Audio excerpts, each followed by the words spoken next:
Shalom, selamat pagi jemaat Tuhan. Berjumpa kembali dalam Doa Pagi Online.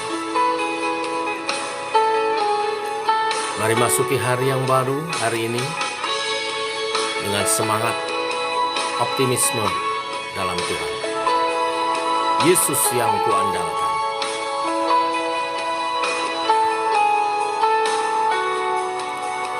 Ku perlu Engkau Yesus,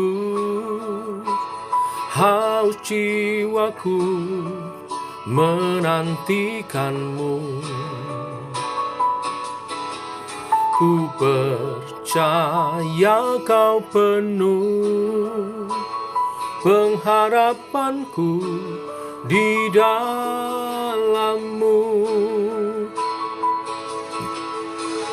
Yesus, hanya Kau yang kuandalkan, melebihi siapapun juga.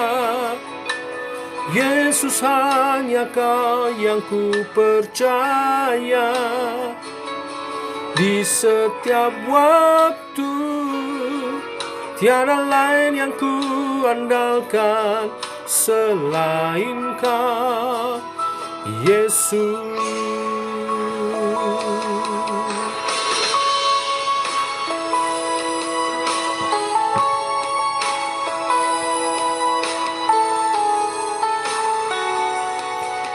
Ku perlu Engkau Yesus, haus jiwaku menantikanmu.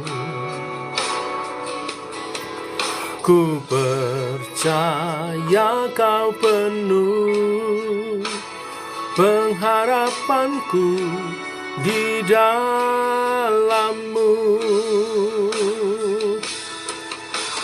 Yesus, hanya Kau yang ku andalkan, melebihi siapapun juga. Yesus, hanya Kau yang ku percaya di setiap waktu. Tiada lain yang ku andalkan selain Kau, Yesus. Hikmat-Mu lebihi pikiranku, jalan-Mu di atas segala jalanku. Tinggi dan dalamnya kasih-Mu, hanya Kau Yesus yang ku andalkan. Hikmat-Mu lebihi pikiranku, jalan-Mu di atas segala jalanku. Tinggi dan dalamnya kasih-Mu, hanya Kau Yesus yang ku andalkan. Hanya Kau Yesus yang ku andalkan.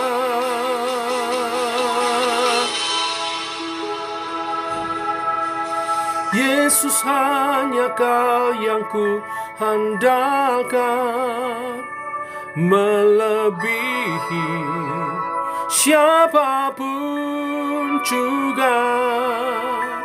Yesus, hanya Kau yang ku percaya di setiap waktu. Tiada lain yang ku andalkan selain Kau, Yesus.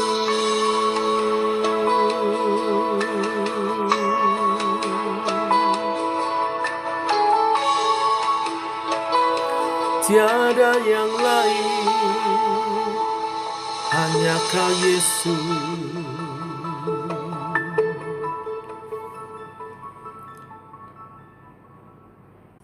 Tiba waktunya kami merenungkan firman-Mu Tuhan.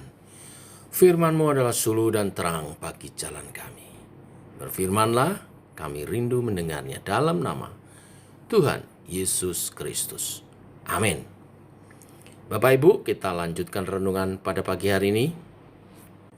1 Samuel 17 ayat 32, kita mulai dari ayat 32 sampai ayatnya yang ke-58. Demikian firman Tuhan.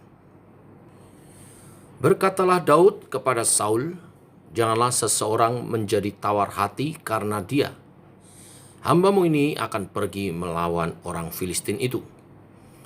Tetapi Saul berkata kepada Daud, tidak mungkin engkau dapat menghadapi orang Filistin itu untuk melawan dia, sebab engkau masih muda, sedang dia sejak dari masa mudanya telah menjadi prajurit. Tetapi Daud berkata kepada Saul, hambamu ini biasa mengembalakan kambing domba ayahnya. Apabila datang singa atau beruang yang menerkam seekor domba dari kawannya, maka aku mengejarnya, menghajarnya, dan melepaskan domba itu dari mulutnya. Kemudian apabila ia berdiri menyerang aku, maka aku menangkap janggutnya, lalu menghajarnya dan membunuhnya. Baik singa maupun beruang telah dihajar oleh hambamu ini. Dan orang Filistin yang tidak bersunat itu, ia akan sama seperti salah satu daripada binatang itu, karena ia telah mencemooh barisan daripada Allah yang hidup. Pula kata Daud, Tuhan yang telah melepaskan aku dari cakar singa dan dari cakar beruang, dia juga yang akan melepaskan aku dari tangan orang Filistin itu. Kata Saul kepada Daud, pergilah, Tuhan menyertai engkau. Lalu Saul mengenakan baju perangnya kepada Daud, ditaruhnya ketopong tembaga di kepalanya dan dikenakannya baju sirah kepadanya. Lalu Daud mengikat pedangnya di luar baju perangnya. Kemudian ia berikhtiar berjalan, sebab belum pernah dicobanya. Maka berkatalah Daud kepada Saul, aku tidak dapat berjalan dengan memakai ini, sebab belum pernah aku mencobanya. Kemudian ia menanggalkannya. Lalu Daud mengambil tongkatnya di tangannya, dipilihnya dari dasar sungai 5 batu yang licin, dan ditaruhnya dalam kantung gembala yang dibawanya, yakni tempat batu-batu, sedang umbannya dipegangnya di tangannya. Demikianlah ia mendekati orang Filistin itu. Orang Filistin itu kian dekat menghampiri Daud, dan di depannya orang yang membawa perisainya. Ketika orang Filistin itu menunjukkan pandangannya ke arah Daud, serta melihat dia, dihinanya Daud itu karena ia masih muda, kemerah-merahan dan elok parasnya. Orang Filistin itu berkata kepada Daud, anjingkah aku, maka engkau mendatangi aku dengan tongkat? Lalu demi para allahnya, orang Filistin itu mengutuki Daud. Pula orang Filistin itu berkata kepada Daud, hadapilah aku, maka aku akan memberikan dagingmu kepada burung-burung di udara dan kepada binatang-binatang di padang. Tetapi Daud berkata kepada orang Filistin itu, engkau mendatangi aku dengan pedang dan tombak dan lembing, tetapi aku mendatangi engkau dengan nama Tuhan semesta alam, Allah segala barisan Israel yang kau tantang itu. Hari ini juga Tuhan akan menyerahkan engkau ke dalam tanganku, dan aku akan mengalahkan engkau dan memenggal kepalamu dari tubuhmu. Hari ini juga aku akan memberikan mayatmu dan mayat tentara orang Filistin kepada burung-burung di udara dan kepada binatang-binatang liar, supaya seluruh bumi tahu bahwa Israel mempunyai Allah, dan supaya segenap jemaah ini tahu bahwa Tuhan menyelamatkan bukan dengan pedang dan bukan dengan lembing, sebab di tangan Tuhanlah pertempuran, dan ia pun menyerahkan kamu ke dalam tangan kami. Ketika orang Filistin itu bergerak maju untuk menemui Daud, maka segeralah Daud berlari ke barisan musuh untuk menemui orang Filistin itu. Lalu Daud memasukkan tangannya dalam kantungnya, diambilnyalah sebuah batu dari dalamnya, diumbannya, maka kenalah dahi orang Filistin itu, sehingga batu itu terbenam ke dalam dahinya, dan terjerumuslah ia dengan mukanya ke tanah. Demikianlah Daud mengalahkan orang Filistin itu dengan umban dan batu. Ia mengalahkan orang Filistin itu dan membunuhnya tanpa pedang di tangan. Daud berlari mendapatkan orang Filistin itu, lalu berdiri di sebelahnya, diambilnyalah pedangnya, dihunusnya dari sarungnya, lalu menghabisi dia. Dipancungnyalah kepalanya dengan pedang itu. Ketika orang-orang Filistin melihat bahwa pahlawan mereka telah mati, maka larilah mereka. Maka bangkitlah orang-orang Israel dan Yehuda. Mereka bersorak-sorak lalu mengejar orang-orang Filistin sampai dekat Gad dan sampai pintu gerbang Ekron. Dan orang-orang yang terbunuh dari orang Filistin bergelimpangan di jalan ke Saarim, sampai Gad dan sampai Ekron. Kemudian pulanglah orang Israel dari pemburuan hebat atas orang Filistin, lalu menjarah perkemahan mereka. Dan Daud mengambil kepala orang Filistin yang dipancungnya itu dan membawanya ke Yerusalem. Tetapi senjata-senjata orang itu ditaruhnya dalam kemahnya. Ketika Saul melihat Daud pergi menemui orang Filistin itu, berkatalah ia kepada Abner, panglima tentaranya, "Anak siapakah orang muda itu?" "Abner," jawab Abner, "demi Tuanku hidup, ya Raja, sesungguhnya aku tidak tahu." Kemudian Raja berkata, "Tanyakanlah, anak siapakah orang muda itu?" Ketika Daud kembali sesudah mengalahkan orang Filistin itu, maka Abner memanggilnya dan membawanya menghadap Saul, sedang kepala orang Filistin itu masih ada di tangannya. Kata Saul kepadanya, "Anak siapakah engkau, ya orang muda?" Jawab Daud, "Anak hamba tuanku, Isai orang Betlehem itu." Bapak Ibu, firman Tuhan yang kita baca pagi hari ini berbicara tentang proses Tuhan memperkenalkan Daud kepada bangsa Israel sebagai calon seorang raja yang baru. Masih ingat kemarin di 1 Samuel pasal 15 ayat 13 dikatakan Samuel mengambil tabung tanduk yang berisi minyak itu dan mengurapi Daud di tengah-tengah saudara-saudaranya. Sejak hari itu dan seterusnya berkuasalah roh Tuhan atas Daud. Jadi setelah Daud diurapi, roh Tuhan berkuasa atas Daud, mengerjakan, memproses Daud, mempersiapkan Daud menjadi calon raja berikutnya. Kita telah membaca bagaimana Daud mengalahkan Goliat. Peristiwa Daud mengalahkan Goliat adalah proses dari Tuhan agar Daud dikenal oleh umat Tuhan. Seperti ayat terakhir yang kita baca tadi di ayat 58, Saul bertanya, "Anak siapakah engkau, ya orang muda?" Jawab Daud, "Anak hamba tuanku Isai orang Betlehem itu." Seakan dari kalimat ini Saul tidak mengenal Daud, padahal sebelumnya Saul sudah pernah bertemu dengan Daud, karena di perikop sebelumnya Daud dibawa oleh hamba Saul untuk datang kepada Saul memainkan kecapi. Dan sejak saat itu juga Daud sebenarnya sudah ada di lingkungan istana. Mungkin tidak setiap hari memainkan kecapi, tetapi juga menjadi pelayan pembawa senjata Saul. Mungkin karena Daud hanya seorang pelayan, tidak begitu diperhatikan. Tuhan beracara sedemikian rupa sampai Daud menjadi pusat perhatian, bukan hanya bagi Saul, tetapi bagi seluruh umat Allah, yaitu ketika Daud berhasil mengalahkan Goliat.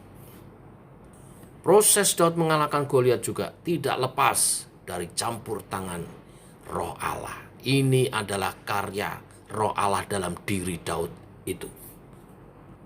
Mulai dari Roh Allah menimbulkan keberanian, sehingga tidak sama dengan tentara Israel yang lain yang tawar hati. Daud justru menawarkan diri untuk melawan Goliat.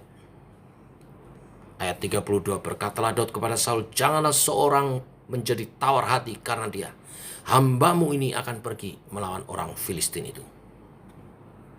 Kemudian Roh Allah juga memimpin Daud memberi cara bagaimana mengalahkan Goliat yang hanya berbekal senjata tongkat dan umban untuk mengumban 5 batu kali.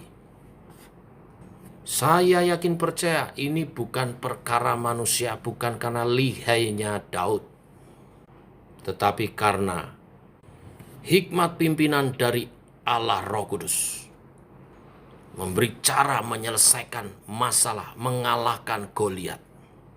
Promosi dari Allah muncul otomatis saat Daud menumbangkan Goliat dan memenggal kepalanya.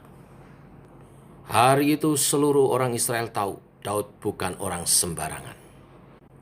Daud adalah pribadi yang disertai Allah. Dan tentunya setelah itu Daud ada di lingkungan istana karena dia memenangkan sayembara, yaitu menjadi menantu Saul. Saudara, inilah kebenaran firman Tuhan. Luar biasa, bukan? Ketika seseorang telah dipilih Tuhan, diurapi dan dipenuhkan oleh Roh Allah, maka Roh Allah memimpin dia dan membawa dalam proses menuju destininya Tuhan, panggilannya Tuhan, memperlengkapi sedemikian rupa. Kalau kita menyadari ini, kita akan menjadi pribadi-pribadi yang makin melekat kepada Tuhan. Dan itu menampak pada pribadi Daud, bukan? Bagaimana Daud menjadi pribadi yang sangat melekat kepada Tuhan. Biarlah kebenaran firman hari ini meneguhkan iman kita untuk membawa kita semakin melekat kepada Tuhan, mengandalkan kuasa Roh Kudus. Tuhan memberkati. Mari kita berdoa. Bapa dalam surga, dalam nama Tuhan Yesus kami mengucap syukur oleh kasih dan rahmat-Mu pagi hari ini. Kami bangun dalam keadaan sehat, ini anugerah-Mu. Dan pagi hari ini, rombongan peserta retreat gereja akan mengadakan perjalanan berangkat dari apartemen Green Lake Sunter menuju tempat retreat di Gunung Gelis, Bogor. Tuhan menyertai perjalanan kami. Seluruh peserta sehat dalam perlindungan Tuhan. Dijauhkan dari segala mara bahaya, kecelakaan apapun. Perjalanan kami baik, lancar, karena malaikat Tuhan menyertai iring-iringan rombongan dari semua kendaraan peserta. Semua yang membawa kendaraan, Tuhan beri kesikapan, konsentrasi yang baik, membawa rombongan selamat sampai tujuan. Bahkan seluruh acara Tuhan berkati. Para pembicara Tuhan urapi, sehingga semua peserta diberkati, bertumbuh iman percaya mereka, makin disegarkan secara rohani dan menjadi berkat. Saat kami pulang sebagai pribadi-pribadi yang berbeda. Terjadi pemulihan secara khusus kelima calon baptisan. Tuhan teguhkan iman mereka menjadi pengikut Kristus yang sejati. Terima kasih Tuhan. Tak lupa kami bawa dalam doa juga semua jemaat, baik yang ikut maupun yang tidak ikut dalam retreat, juga dalam perlindungan berkat daripada Tuhan. Sepanjang hari ini apa yang dikerjakan umat Tuhan, Tuhan buat menjadi berhasil. Di mana beberapa mereka mungkin liburan tidak bersama dengan kami, tetapi dimanapun mereka berada, tangan Tuhan menyertai, melindungi. Dalam berkat pengasihan Tuhan dan berkat penjagaan yang daripada Tuhan. Sesuai dengan kebenaran firman hari ini, biar kami hidup berjalan sesuai kehendak dan rencana-Mu. Bergantung dan mengandalkan Allah Roh Kudus yang memimpin kehidupan orang percaya. Dalam proses Tuhan, makin hari makin berkenal, makin hari makin naik, makin hari makin menjadi kesaksian. Terima kasih Tuhan. Besarlah nama-Mu, mulialah, agunglah kerajaan-Mu di bumi seperti di surga, dinyatakan dalam kehidupan umat Tuhan. Dalam nama Yesus kami berdoa. Amin. Selamat pagi jemaat Tuhan. Semangat selalu. Merdeka!